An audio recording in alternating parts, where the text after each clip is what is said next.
Hey everybody, thanks for dropping in to see the hone and shave with this massive razor. I've been alluding to it for the last couple weeks. I'm super excited to finally share it with you. So I'm going to hone with it and then I'm going to shave with it at the bottom half of the video. Please like the video, subscribe to the channel, and I'm going to drop in throughout the video with more audio commentary. But yeah, thanks for all your support.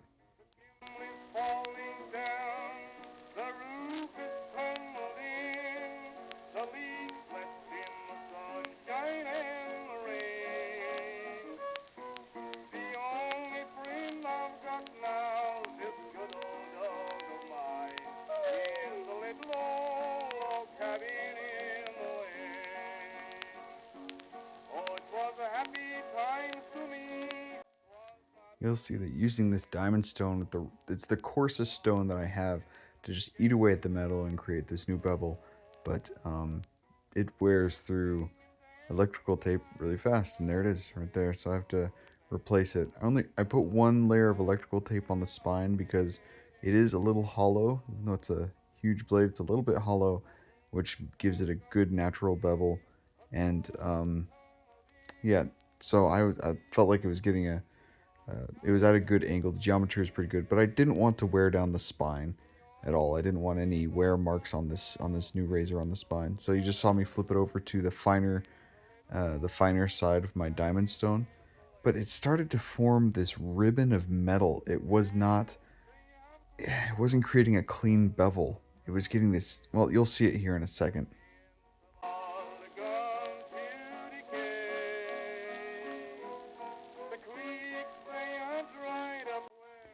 Yeah, so it was wearing down and leaving this really thin piece of metal on it. Yeah, I'm going on to a third piece of electrical tape already to protect the spine. But I'd never had a razor do this before, and so I was kind of concerned that maybe it wasn't carbon steel. Maybe it was some kind of stainless.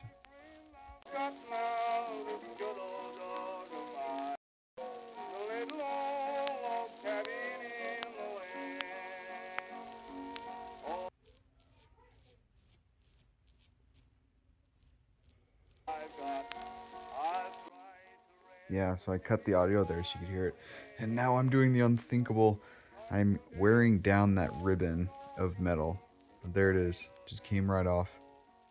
But I'm going to try to reset the bevel because I was just concerned maybe I went too hard, too fast, or something.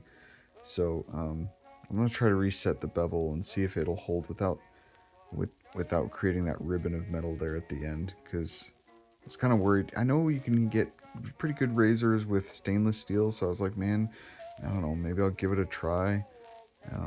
If someone out there knows better than me, let me know. I've never had a razor do that before.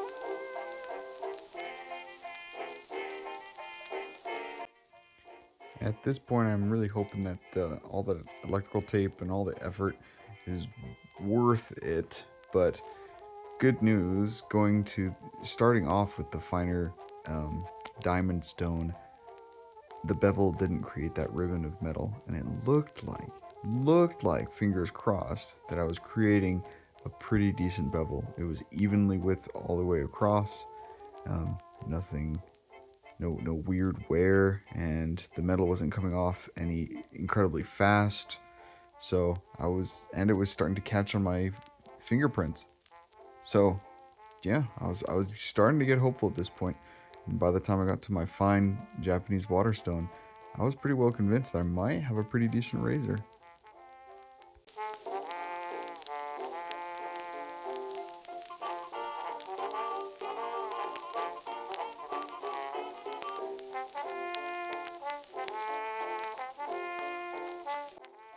And when I hold it and I check the bevel, I check the edge there, you can see it's starting to reflect.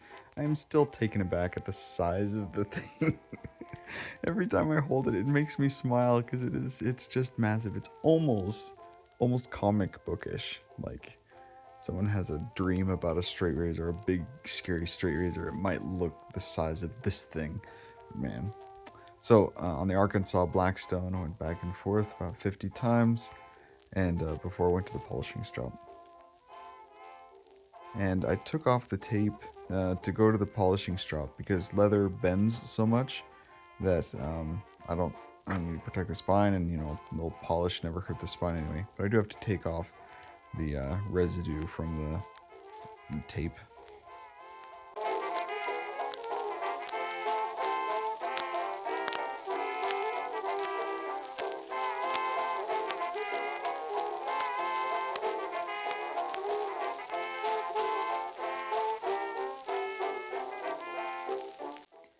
And I guess I'm 3 for 3 on nicks.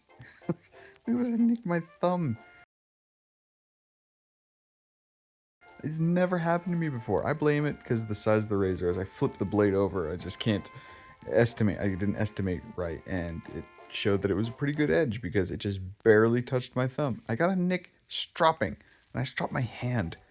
Gosh, it was so embarrassing. I was tempted to take it out, but hey, we're a happy shaver, and I'm also an honest shaver. So I shaved my thumb.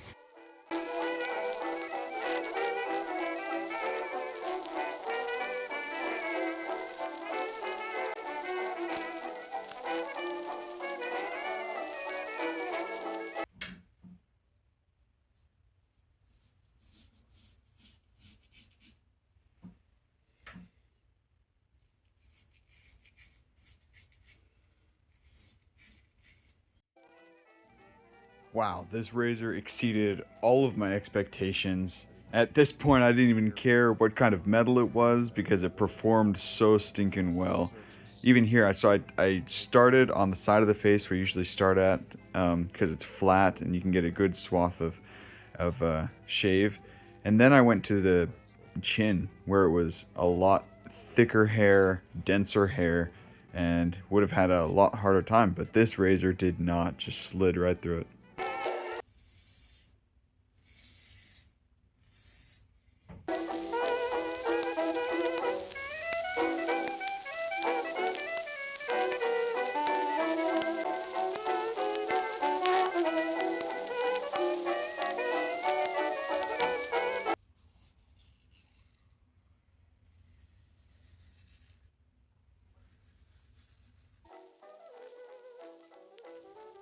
And you guys, some of my other razors that I've honed, I don't trust to get on my neck because my neck is the most sensitive part. In fact, when I started straight raising, part of it was because I would get this rosacea on my neck, and I don't know if you guys have had the same problem, but it's just these blotches of redness on my skin from shaving because it was such a fast and it was a chore basically to shave, and I was pressing too hard and I was going too fast and I was pulling hair.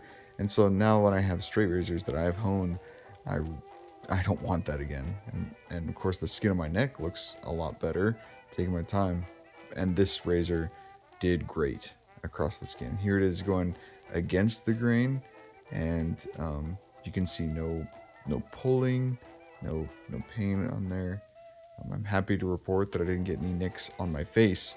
The only nick this shave was on my thumb. Eye roll. But yeah, it just did an amazing job on the skin.